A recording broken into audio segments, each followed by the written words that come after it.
الحكومة القطرية وحاكم قطر سوف ينهار خلال أيام قادمة. اسمعوني أنا بقول إيه علشان الكلام اللي أنا بقوله هتحتاجوه. حاكم قطر وحكومته سيتم الإطاحة بهم بالكتير في خلال سنة. هقول تاني معلومات اهي.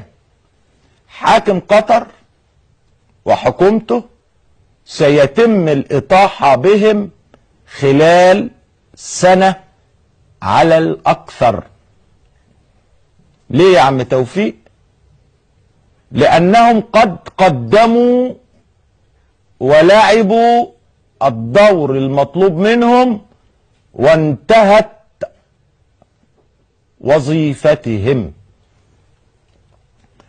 هم ليسوا ماسونيين، ما هماش من التنظيم الماسوني العالمي، ولكنهم يعيشون في خدمته.